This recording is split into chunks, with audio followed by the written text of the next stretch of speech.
Bismillahirrahmanirrahim. Assalamualaikum warahmatullahi wabarakatuh. Salam sejahtera untuk kita semua. Bagaimana kabarnya adik-adik semua? Semoga semua baik-baik saja dalam keadaan sehat walafiat.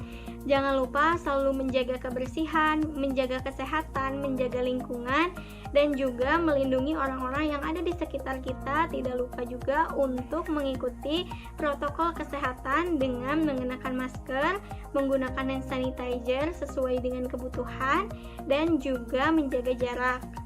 Saya, Yesi Lestari Anggraeni, sebagai guru bimbingan dan konseling mengucapkan selamat datang kepada peserta didik baru yang telah diterima di SMK Tunas Mekar. Semoga adik-adik ini semua menjadi seorang yang hebat yang dapat membanggakan kedua orang tuanya, membawa nama baik sekolah, nusa, dan juga bangsa.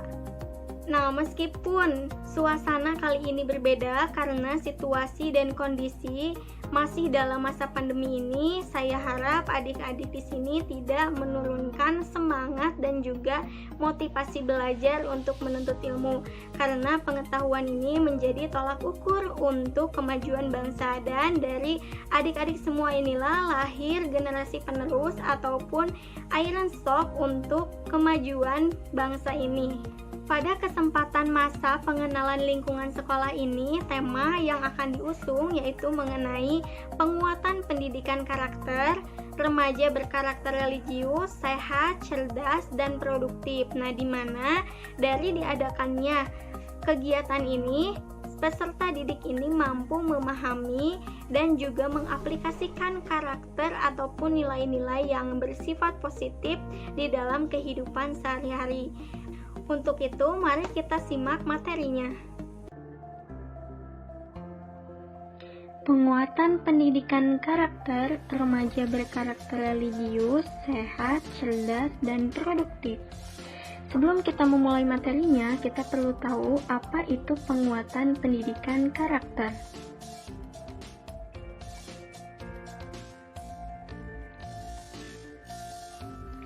Sebagaimana tercantum dalam Perpres nomor 87 tahun 2017 tentang penguatan pendidikan karakter, PPK ini merupakan gerakan pendidikan di bawah tanggung jawab satuan pendidikan untuk memperkuat karakter peserta didik melalui harmonisasi olah hati, olah rasa, olah pikir, dan olahraga dengan pelibatan dan kerjasama antara satuan pendidikan, keluarga, dan masyarakat sebagai bagian dari Gerakan Nasional Revolusi Mental.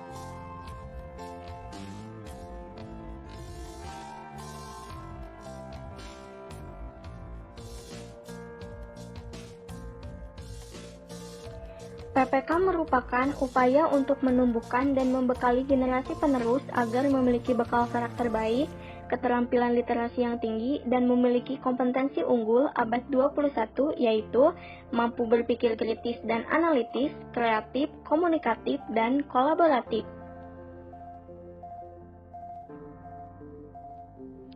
Kebijakan PPK ini terintegrasi dalam Gerakan Nasional Revolusi Mental, yaitu perubahan cara berpikir, bersikap, dan bertindak menjadi lebih baik. Adapun nilai-nilai utama PPK yaitu religius, nasionalis, mandiri, gotong royong, dan integritas, di mana nilai-nilai tersebut dapat ditanamkan dan dipraktikkan melalui sistem pendidikan nasional agar diketahui, dipahami, dan diterapkan di seluruh sendi kehidupan di sekolah dan di masyarakat.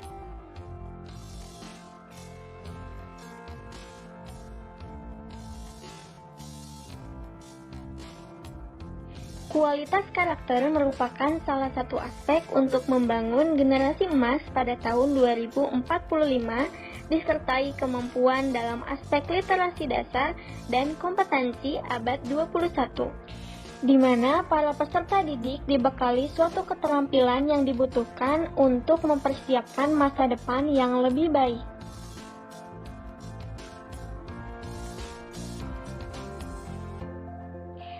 Lantas, apa yang melatar belakangi pentingnya kebijakan PPK?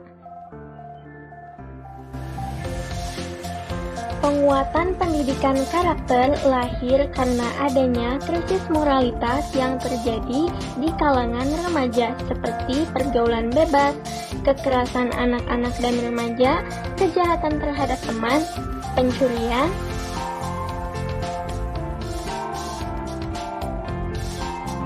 kebiasaan menyontek, penyalahgunaan obat-obatan, pornografi, dan juga perusakan milik orang lain.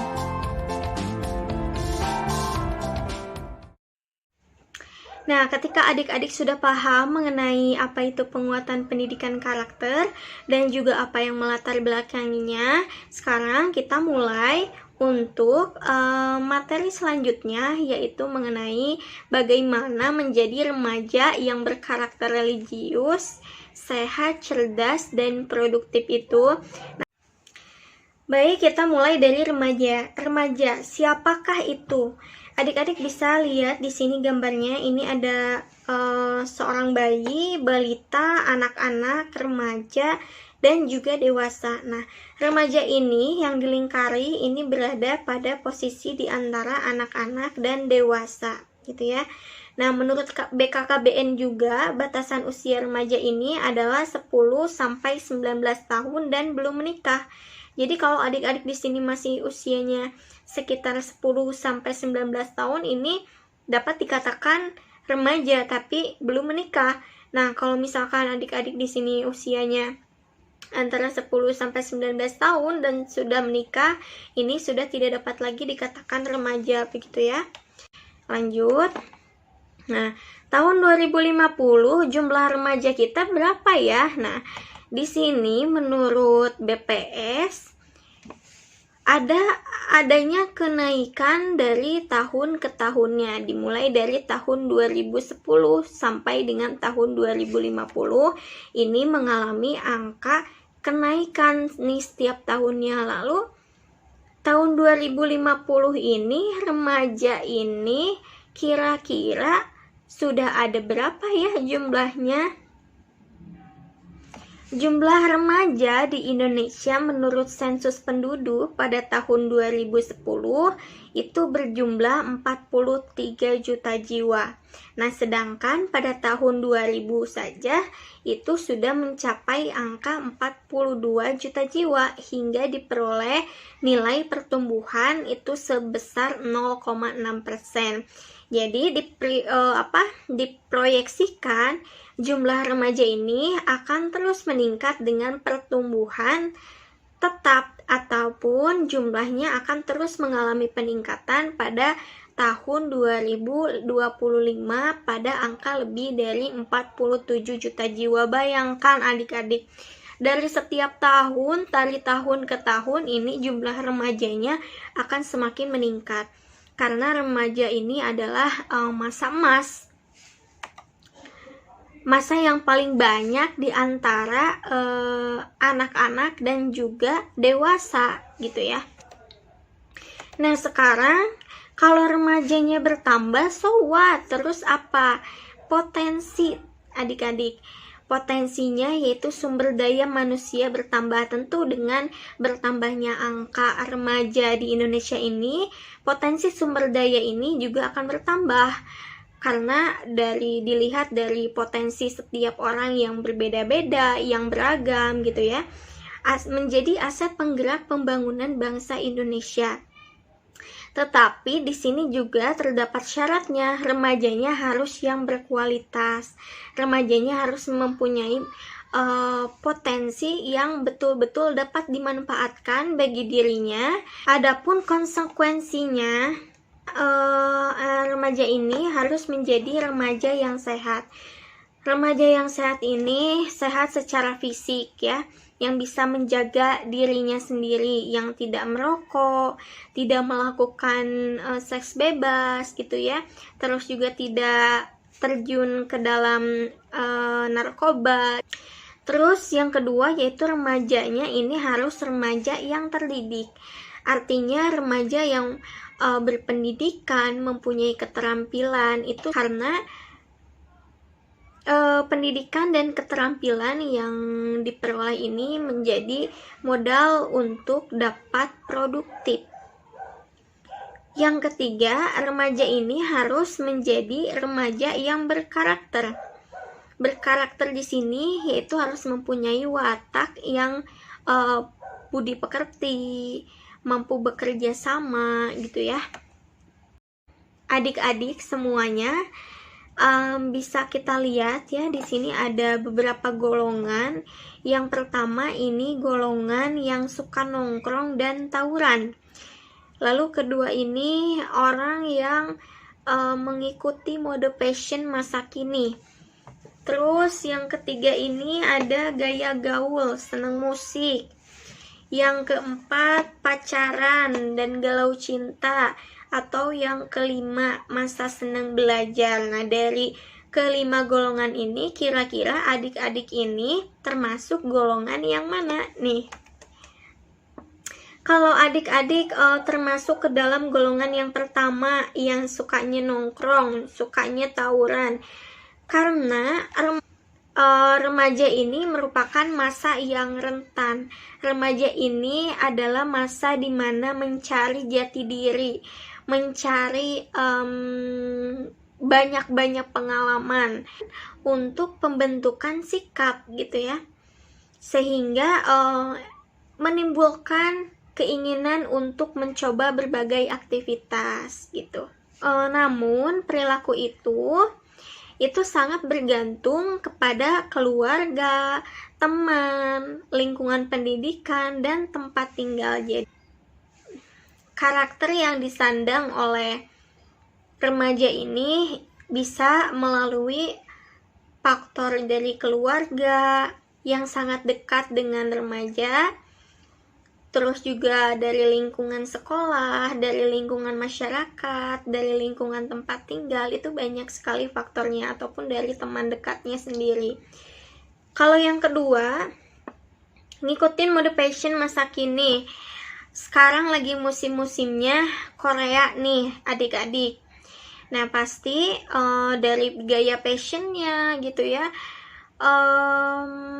masuknya budaya asing ini sekarang sangat mudah didapatkan melalui media-media gitu ya. Sekarang adik-adik bisa mencari informasi di berbagai media massa. Tidak hanya tren pakaian pada putri saja, tapi juga pria. Yang senangnya musik, sekarang banyak diadakan konser-konser musik yang berkembang ya di Indonesia ini. Banyakkan para remaja yang menghadiri konser musik ini. Tapi adik-adik tidak sedikit juga remaja yang senengnya belajar. Belajar di sini remaja yang mencari kegiatan yang bermanfaat untuk dirinya, bermanfaat juga untuk orang lain. Sebagian dari mereka ini menggunakan masa mudanya untuk belajar ya, terus juga berkarya. Kita lanjut. Lalu remaja berkarakter itu seperti apa gitu kan di sini. Karakter ini bukan sekedar penampilan, tapi juga berkarakter itu sebagai dari bagian dari kepribadian, perilaku, watak, ciri khas juga bisa ya. Jadi karakter itu tidak dilihat dari penampilannya saja, tapi juga dari kepribadiannya seseorang, dari perilakunya seseorang, dari wataknya seseorang. Nah, lalu remaja yang berkarakter unggul itu seperti apa? Remaja yang religius. Remaja yang religius ini adalah remaja yang melakukan yang terbaik untuk dirinya sendiri, terus juga untuk sesama manusia, untuk lingkungan, untuk bangsa dan negara.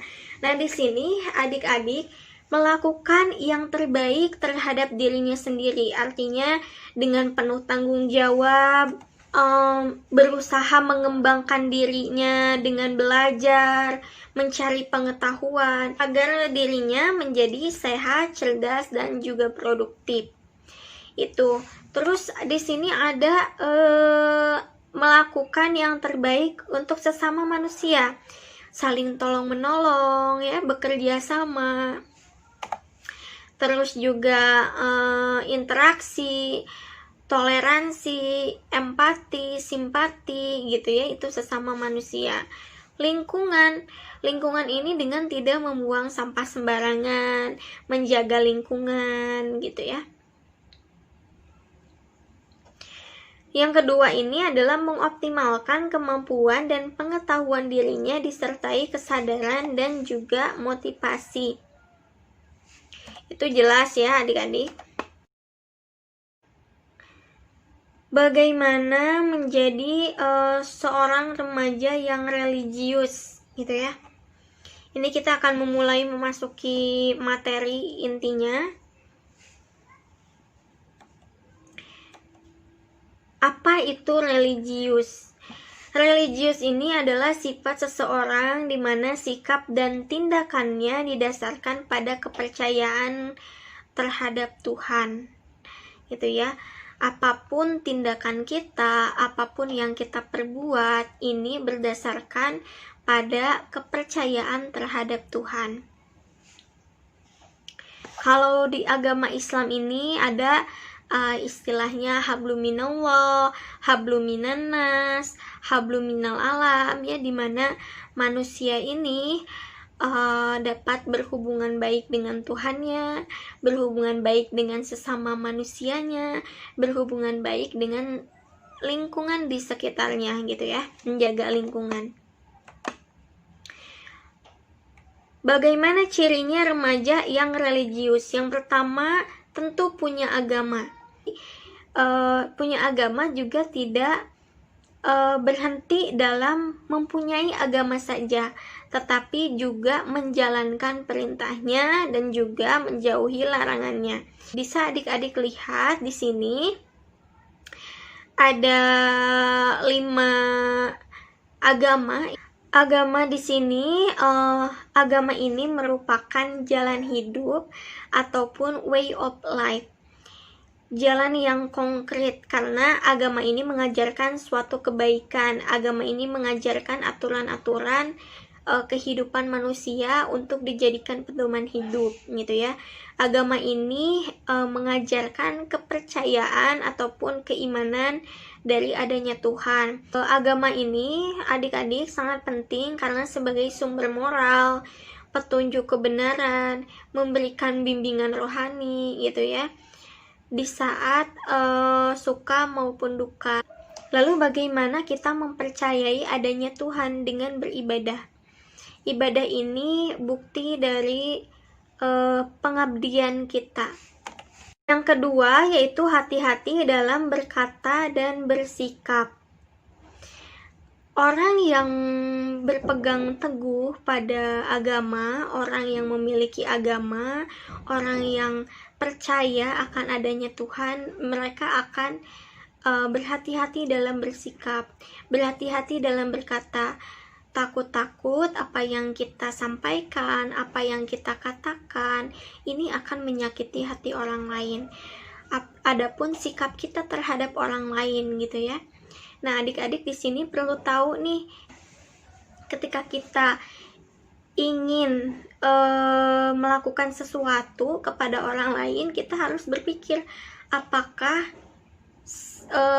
yang saya ucapkan ini menyakiti atau tidak, apakah tindakan ini akan menyakiti atau tidak. Yang ketiga, terus berusaha, jangan putus asa, bersyukur, jangan lupa.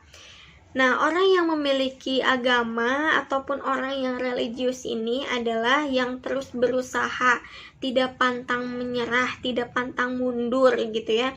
Mereka selalu berusaha, tidak takut gagal.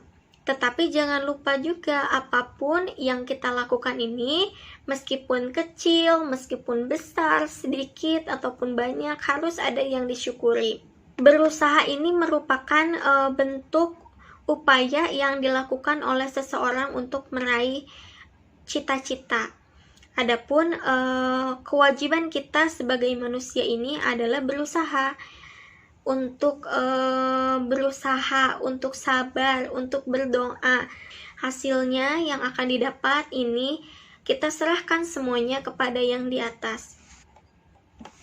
Dan adik-adik di sini ketika berusaha tapi gagal, jangan pernah putus asa, mencoba lagi, karena Allah sendiri pun tidak akan mengubah suatu keadaan seseorang sebelum kita merubahnya, gitu ya. Lalu bagaimana menjadi remaja yang sehat? Remaja sehat ini merupakan modal bangsa yang kuat. Karena ketika adik-adik sehat ini, adik-adik mampu untuk beraktivitas dengan baik, mampu berpikir gitu ya. Sehat juga bukan diraih dengan olahraga saja, tetapi juga tidak merokok, tidak meminum minuman keras, tidak narkoba, tidak seks bebas gitu ya. Jadi adik-adik sehat itu terbagi ke dalam 3, yaitu sehat fisik, sehat sosial, dan juga sehat psikologis. Nah, ini yang pertama yaitu bagaimana cara agar tetap sehat fisik. Yang pertama, bangun pagi, olahraga. Adik-adik di sini bangun pagi. Bangun pagi ini bukan artian ketika bangun dengan mata terbuka tapi fisiknya masih rebahan, terus ngecek handphone gitu ya. Kebanyakan sekarang remaja-remaja sekarang tuh seperti itu. Ketika mata terbuka, mata bangun tapi fisik belum terbangun, belum duduk, belum berdiri, masih rebahan, main handphone gitu ya. Nah, sebaiknya ketika bangun, beresin tempat tidur, terus olahraga. Ya, olahraga kecil-kecilan gitu kan. Itu. Yang kedua, sarapan. Sarapan ini penting untuk energi dalam beraktivitas gitu ya. Yang ketiga, ini makan asuh. Aman, sehat, utuh, halal. Nah, aman di sini berarti aman untuk dikonsumsi. Aman untuk kita konsumsi, makanannya tidak beracun, tidak mengandung zat-zat kimia gitu ya. Tidak. Sehat di sini yaitu dalam artian makanannya mengandung gizi yang dibutuhkan untuk diri kita. Utuh di sini adalah seimbang. 4 sehat, 5 sempurna gitu ya adik-adik, utuh, seimbang gitu. Halal ini sudah pasti yang dianjurkan oleh agama kita, makanan apapun atau asupan apapun yang kita makan ini harus halal. Yang keempat ini adik-adik yaitu jangan banyak begadang, karena begadang ini tidak baik untuk metabolisme tubuh gitu ya. Begadang ini nggak baik, apalagi sekarang remaja-remaja laki-laki gitu ya sering begadang karena main Mobile Legend atau PUBG gitu ya. Adapun juga remaja perempuan yang seperti itu pula. Nah, ini dikurangi adik-adik. Jadi ketika sudah waktunya tidur gitu ya, jangan main game gitu. Jangan dipergunakan waktunya untuk bermain game. Yang terakhir yaitu pola hidup bersih. Jangan jorok. Apalagi di masa pandemi sekarang ini, kita diwajibkan untuk hidup bersih, hidup sehat gitu ya. Jangan lupa mengenakan masker, jangan lupa cuci tangan gitu ya, jangan lupa menjaga jarak dengan orang gitu. Nah, adik-adik bisa lihat di sini gambar ini. Ini merupakan sebuah fenomena seks bebas. Menurut hasil survei demografi dari Kesehatan Indonesia pada tahun 2007, usia pacaran pertama kali itu adalah usia pada saat remaja atau pada usia SMP dan SMA. Banyak dari usia SMP dan SMA ini yang pacaran gitu ya. Bahkan remaja yang pacaran ini lebih besar jumlahnya dibandingkan orang yang tidak pacaran. Tapi yang harus digarisbawahi yaitu adalah dampak dari pacaran itu sendiri. Yang pertama itu hamil ya. Hamil sebelum menikah ini memiliki resiko aborsi karena dia malu, karena belum cukup umur untuk mengurus anaknya gitu ya, akhirnya dilakukan aborsi. Terus juga yang kedua ini ada seks yang dilakukan secara berganti-ganti pasangan atau dengan pasangan yang mengidap HIV atau AIDS. Nah, ini juga nantinya orang yang terjangkit, orang yang berhubungan ini akan terjangkit penyakit HIV dan AIDS juga gitu ya, jadi hati-hati.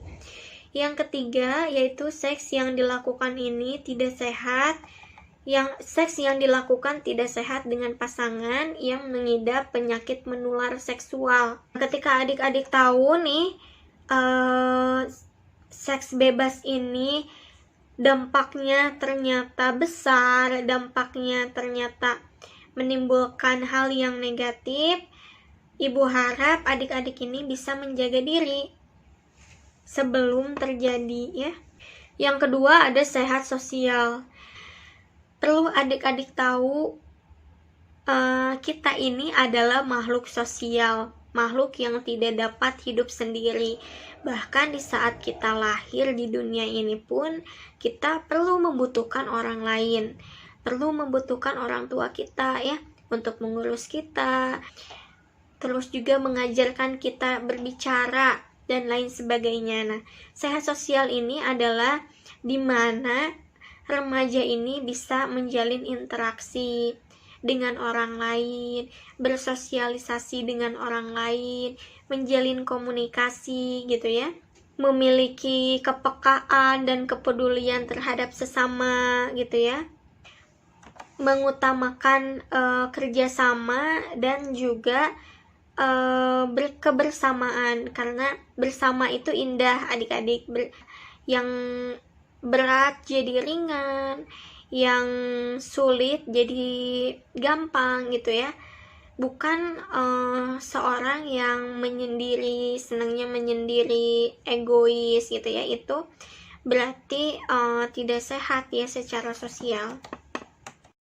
Terus ada sehat psikologis. Nah, bagaimana sih sehat psikologis? Yang pertama, mampu mengendalikan pikirannya. Mampu mengendalikan pikirannya di sini adalah mampu berpikir mana yang baik, mana yang buruk, gitu. Selalu berpikir positif, menjauhi hal-hal yang negatif, gitu ya. Yang kedua yaitu menggali potensi minat dan bakat diri, di mana remaja ini yang sehat secara psikologis ini berusaha untuk mengenali dirinya sendiri. Saya ini bisa apa sih? Saya ini maunya apa sih? Mengenali diri sendiri, potensinya, minatnya, bakatnya gitu ya. Karena setiap orang ini punya potensi yang berbeda, punya kemampuan yang berbeda. Terlepas dari apa potensinya, adik-adik di sini harus menggali apapun yang adik-adik bisa lakukan. Yang ketiga ini adalah pikirannya lebih fokus untuk merencanakan, berusaha, dan melakukan yang terbaik di masa kini. Untuk mempersiapkan masa depan, adik-adik di masa remaja ini lebih fokus akan merencanakan, merancang masa depan seperti apa nantinya, itu bisa dilakukan di masa sekarang. Direncanakan, berusaha bagaimana untuk mendapatkannya gitu ya, agar hasilnya nanti maksimal. Lalu cerdas. Nah, bagaimana sekarang menjadi remaja yang cerdas? Cerdas ini berarti sempurna akal pikirnya, akal budinya, untuk bisa mengerti, untuk bisa memahami, tajam juga pikirannya, mudah memahami. Nah, ada 3 jawaban ketika diajak hal positif yang menghambat seseorang untuk cerdas. Yang pertama ini nggak bisa. Belum apa-apa, belum nyoba, belum terjun, udah bilang nggak bisa. Ini artinya adalah kalah sebelum berperang. Kita tidak akan pernah tahu kemampuan kita tidak akan pernah tahu kemampuan kita sejauh mana sih gitu kan kalau kita tidak mencobanya. Siapa tahu setelah kita mencobanya ternyata kita saya bisa nih gitu kan. Yang kedua, nggak mau.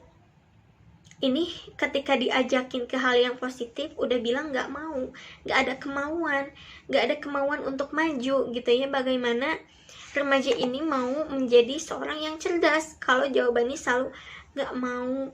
Salah satu contoh, misalkan diajak untuk mengikuti kegiatan yang sifatnya positif, nggak mau, nggak ada kemauan di dalam diri kita, itu akan menghambat kecerdasan.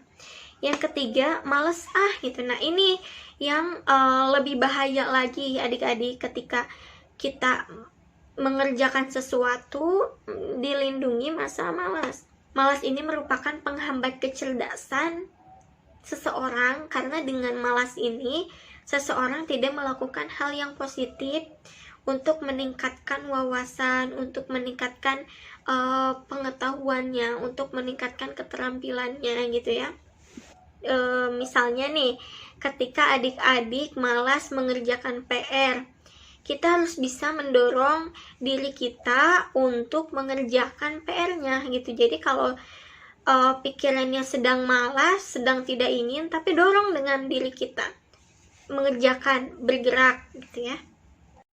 Adik-adik di sini bisa lihat, di sini ada 2 gambar, dimana yang gambar yang atas ini adalah remaja yang mempersiapkan untuk masa depan.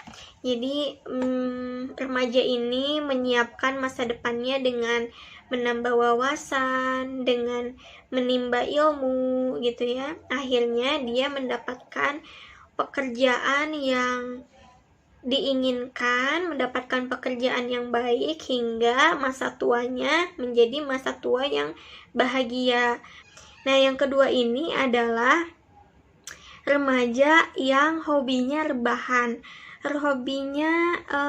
Remaja yang hobinya rebahan, remaja yang hobinya bermalas-malasan, berleha-lehaan, tidak peduli, mageran gitu ya, bodoh amat gitu ya. Nah, sehingga dia tidak mengusahakan masa depannya dengan baik, sehingga akhirnya apa? Dia tidak mendapatkan pekerjaan dengan baik, pengangguran gitu ya, susah mencari pekerjaan karena ilmu dan wawasannya yang terbatas, sehingga masa tuanya menjadi masa tua yang tidak berdaya karena tidak produktif lagi gitu ya, tidak punya apa-apa. Perlu adik-adik tahu bagaimana nanti kita ke depan ini tergantung dari masa sekarang. Nah, lanjut. Niat, tekad, dan kerja keras itu penting. Yang penting adik-adik di sini ketika melakukan sesuatu ini ada kemauan. Ada kemauan untuk bisa, ada kemauan untuk mengusahakannya. Karena dengan adanya kemauan, terus juga adik-adik bisa berusaha dengan kemauan itu akan menghasilkan sesuatu yang lebih positif lagi untuk adik-adik. Kalau kita tidak punya keinginan untuk melakukan sesuatu, kita tidak punya kemauan untuk melakukan sesuatu, jangan berharap kita akan berubah menjadi lebih baik lagi gitu ya. Jadi kalau adik-adik di sini ingin hidupnya baik, ingin hidupnya lebih baik lagi, adik-adik di sini harus ada kemauan untuk menyiapkan masa depan. Cerdas itu harus apa sih? Yang pertama ini berpikir tepat. Berpikir tepat di sini adalah adik-adik bisa mengambil keputusan dengan tepat. Bisa mengambil keputusan dengan tepat sesuai dengan kondisi, walaupun apapun yang kita putuskan itu tidak terlepas dari resiko yang kita terima gitu. Nah, adik-adik di sini harus mampu untuk memilih keputusan dengan tepat. Keputusan tepat ini dalam hal menentukan pilihan. Yang kedua, ini harus mempunyai jiwa leadership dan entrepreneurship. Jiwa leadership ini adalah jiwa kepemimpinan dan jiwa kewirausahaan untuk mandiri. Remaja yang cerdas ini adalah remaja yang memiliki jiwa kepemimpinan, jiwa memimpin gitu ya, punya keberanian untuk tampil di depan menjadi seorang pemimpin, punya keberanian, punya jiwa punya jiwa kewirausahaan yang mencerminkan kemandirian gitu ya, tidak malas, tidak bergantung gitu ya. Yang ketiga yaitu berkreativitas. Remaja yang cerdas itu adalah remaja yang bisa mengembangkan kreativitasnya, bisa berinovasi. Berkreativitas ini dalam arti mau berkreasi dan mengembangkan kreativitas gitu ya, berinovasi gitu. Yang keempat yaitu berinteraksi sosial. Ini jelas karena kecerdasan otak ini harus diimbangi dengan kecerdasan bagaimana kita sebagai makhluk sosial ini dapat berinteraksi dengan orang lain agar kecerdasan yang didapat ini tidak bermanfaat untuk dirinya sendiri tapi juga dapat bermanfaat untuk orang lain. Lalu bagaimana sih menjadi remaja yang produktif? Apa sih produktif dan remaja produktif? Produktif itu adalah kemauan kuat berkarya dan banyak mendatangkan hasil. Jadi ketika adik-adik sedang melakukan sesuatu dan juga menghasilkan, itu adalah bentuk dari produktif gitu ya. Misalkan adik-adik nih seneng menjahit, terus juga menghasilkan sebuah baju. Nah, itu adalah produktif. Lalu bagaimana sih menjadi remaja yang produktif? Nah, menjadi remaja yang produktif ini yang pintar-pintar memanfaatkan waktu, bergerak di dalam hal yang positif, terus juga menghasilkan suatu karya yang positif dan bermanfaat untuk orang lain. Lanjut, nah menjadi remaja yang produktif. Yang pertama ini bangun di sini adalah membangunkan tujuan yang jelas. Kita ini sebagai manusia ini harus mempunyai tujuan yang jelas. Adik-adik pun sama, ketika belajar ini harus mempunyai tujuan yang jelas agar ketika kita melakukan suatu kesalahan, suatu yang tidak benar, suatu yang halnya negatif, kita ingat tujuan kita ingat goal kita ini apa gitu ya. Yang kedua adalah berwawasan dan belajar, menambah wawasan, menambah ilmu, mencari ilmu dengan luas. Remaja yang produktif ini harus mampu tampil produktif, harus tahu segala kejadian terhadap dirinya sebagai seorang yang pembelajar, seorang yang berwawasan luas. Yang ketiga ini mengambil inisiatif, ada kemauan untuk melatih dan untuk melatih diri dalam mengambil tanggung jawab sehingga kita lebih percaya diri. Yang keempat yaitu menghargai usaha-usaha perbaikan. Produktif ini tidak selalu apa-apanya dikerjakan dengan sendiri gitu, tapi dalam konteks ini bisa berinisiatif ataupun ada kemauan untuk misalnya membentuk kelompok belajar gitu ya, agar bisa saling bantu-membantu gitu. Jadi tidak hanya bisa diselesaikan dengan sendiri, tapi juga bisa dalam bentuk kelompok belajar. Yang kelima adalah berpartisipasi dalam prestasi. Seorang remaja yang produktif ini haus akan prestasi adik-adik. Jadi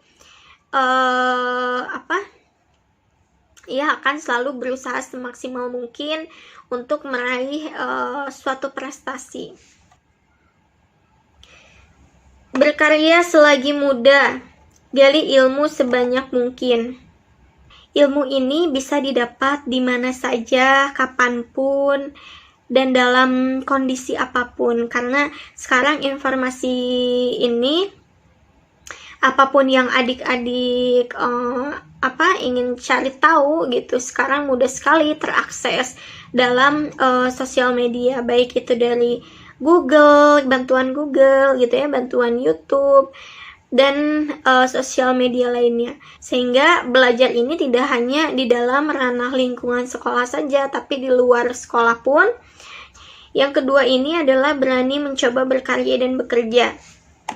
Berani berkarya dan bekerja ini menghilangkan rasa takut dan khawatir gagal. Jadi adik-adik jangan pernah takut gagal, jangan pernah takut tidak bisa sampai melakukannya gitu. Tapi mencoba, mau gagal berapa kali pun itu tidak jadi masalah gitu ya.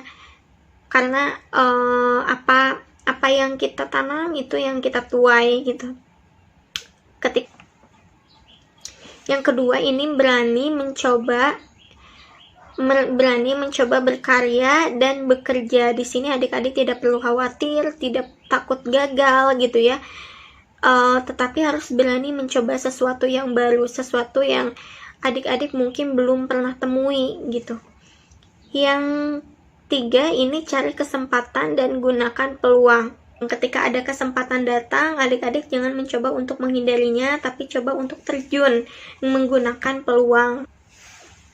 Yang kelima, fokus dan tekun. Ketika adik-adik melakukan suatu kegiatan, fokus dan tekun. Lakukan yang terbaik yang adik-adik bisa. Sehingga hasil yang akan didapat nanti adalah hasil yang maksimal, hasil yang tentunya sejalan dengan usaha adik-adik. Yang terakhir ini adalah jadilah remaja yang punya iPad dan BB. iPad dan BB ini bukan alat elektronik berarti adik-adik harus punya iPad dan BB, tapi ini adalah kepanjangan dari iman, pendirian teguh, akademis atau cerdas, dharma bakti, bermasyarakat, dan berkarakter. Iman, kita harus mempunyai keimanan. Ketika kita punya keimanan, hal-hal buruk, hal-hal yang sifatnya negatif ini kita tidak akan terpengaruh gitu, tapi kita bisa menghindarinya. Yang kedua ini pendirian teguh, kita punya keyakinan terhadap diri sendiri, punya pendirian. Jadi ketika hal-hal buruk, hal-hal yang negatif itu datang dari luar, kita bisa menjaga diri kita karena kita punya keyakinan, kita punya pendirian yang teguh. Yang ketiga, akademisi atau cerdas. Di sini yaitu memiliki kemampuan untuk menimbang baik atau buruk perilaku suatu kegiatan, mampu menggunakan waktunya untuk belajar, berkarya, terus juga mengembangkan keterampilan. Yang keempat, dharma bakti. Dharma bakti di sini kita harus mampu berbakti kepada orang tua, kepada guru, kepada sesama, kepada yang lebih tua gitu ya. Kita pintar-pintar menempatkan diri kita dan menghormati orang lain yang ada di sekitar kita. Terus bermasyarakat. Bermasyarakat ini tentu adik-adik di sini sudah jelas, yaitu berinteraksi, bagaimana berinteraksi dan bersosialisasi dengan orang lain. Yang terakhir yaitu berkarakter, bagaimana adik-adik memiliki karakter yang baik, karakter yang unggul, karakter yang diharapkan tidak hanya untuk adik-adik saja, tetapi diharapkan oleh orang lain juga gitu.